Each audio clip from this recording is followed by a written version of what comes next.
Kohalo, Yahweh, Ba'ashem Yahushai, Ba'ashem Yahushai, Orcha Kwadash.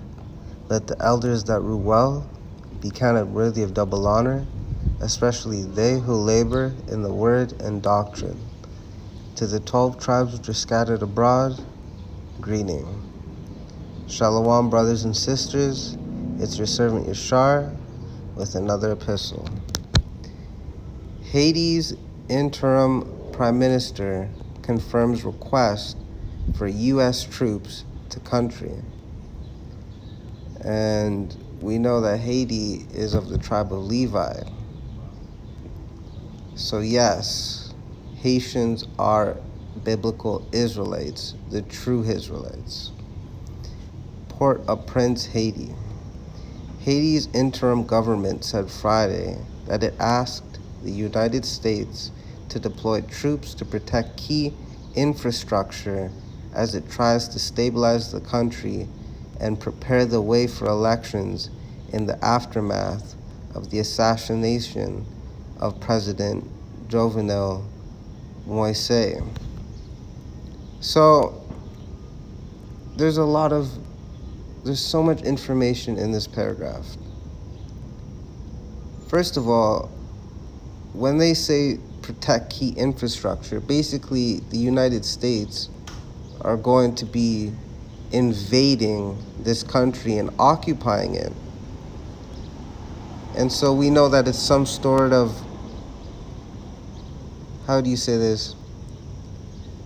Esau has something in store for Haiti, and we have to follow this story.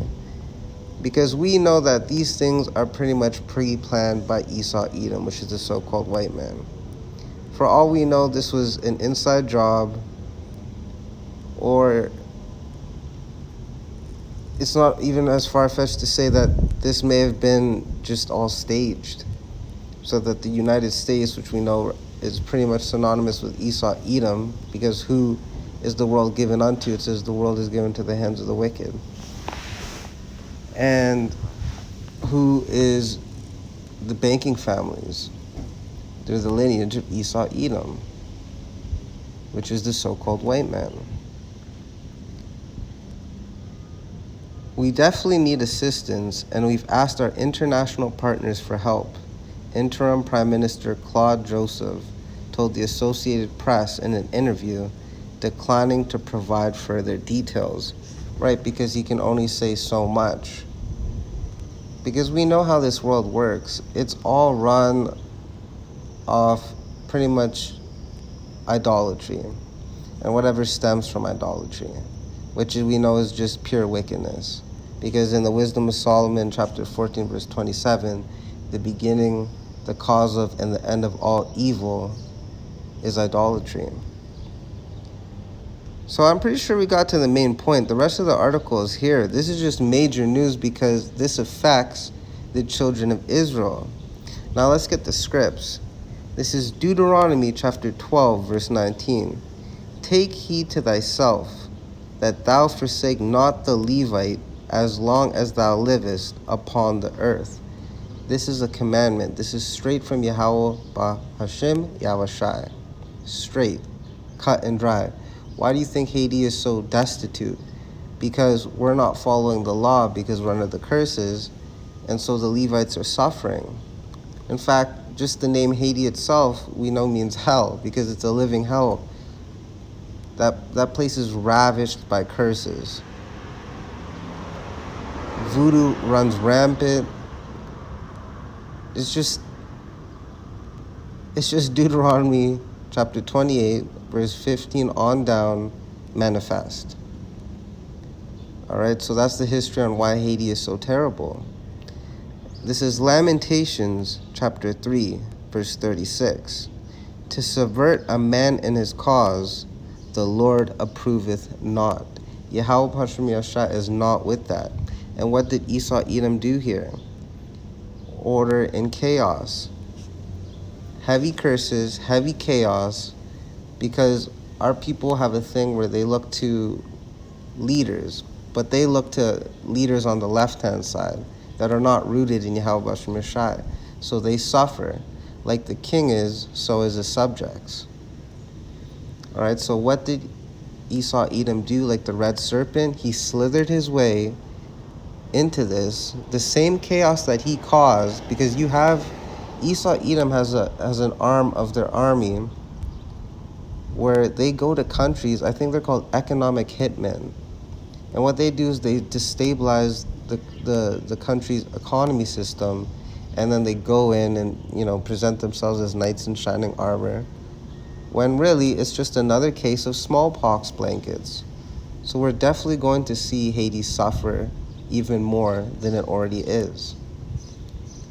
Because one, the curses, most importantly. Two, the fact is we're not following the law to where we're taking care of the Levites. And number three, Esau Edom is doing what Esau Edom does best. Why do you think it says never trust thine enemy, for as an iron rusteth, so is his wickedness? So we're going to go to Matthew, and we know that subvert means to go under, and that's what Esau Edom's doing.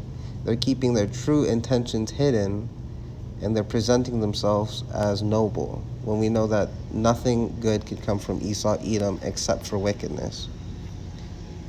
But never fear, because what did Yahushua say? He said, Matthew, and this is Matthew 26 and 52. Then said Yahushua unto him, put up again thy sword into his place, for all they that take the sword shall perish with the sword. And we know that this is contextual as well as infinite, because it's coming from the mouth of Yahushua HaMashiach, which is our ultimate high priest amongst many other glorious titles. Because Apostle Peter had pulled out his sword because one of the Roman soldiers came to lay hands on Yahushua, and Peter got carnal and pulled out his sword, and he cut off, I believe he cut off the soldier's ear. Yahushua healed the soldier's ear because Yahushua knew that it was prophecy that this would all be happening. Right? But we know that Esau Edom, which is a so-called white man, his blessing is the sword. And the sword has only evolved. And what's the ultimate form of his sword? Well, we know it's his witchcraft, but we also know the carnal aspect of that is his nukes. The technology was given by Yahweh Shai, the nukes, the RFID microchip. Right? Continuing on. So by Yahweh saying this, we understand that Esau Edom, this plan will ultimately backfire. Why? Because it is prophecy that Yahweh HaMashiach is going to crack those skies. In fact, let's get it. This is Revelation chapter 1, verse 7.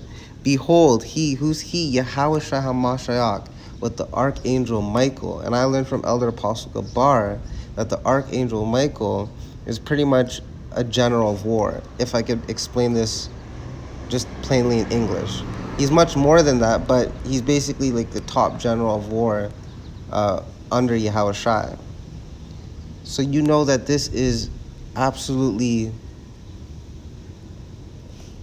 I wish I could say it in, to express it in English, the event that's about to take place is undescribable. Let's just put it that way, right? No eye has seen, nor ear hath heard, nor has it entered into the hearts of man the things that Yahweh Shai has prepared for those that love him. And we know that only the elect can love Yahweh Shai. Why? Because Yahweh Shai loved the elect. But anyways, Revelation 1 and 7, behold, he cometh with clouds, and every eye shall see him. Right, because this is going to be a monumental event. And we know that Yahweh Shai invented drama. And what we know about drama, there's suspense, there's action, there's horror, there's gut-wrenchedness, like, right? Continuing on. And they also which pierced them, right? And that piece of a sentence shows you how reincarnation is real. Because the same Roman soldiers that pierced Yahushua with those spears, their souls are regenerated, and they're back on this earth right now, being preserved for the day of Yahushua. And when Yahushua makes his triumphant return, those soldiers have a special revenge cooked up specifically for them. That's why it's mentioned in Revelation 1 and 7. Continuing on, and all kindreds of the earth shall wail because of him. Even so, Amen. And we know Amen means let it be so, roughly. All right, so jumping back to the article, man, let's follow it. Let's see what happens. And let's keep praying, because that's all we could do. That's our main source. Aim towards the east and pray. Get our Adawan Palals in and stay as spiritual as we can. And give thanks no matter what it is, what situation we find ourselves in. Find a way to give thanks. So with that, I hope y'all were edified. Shalom.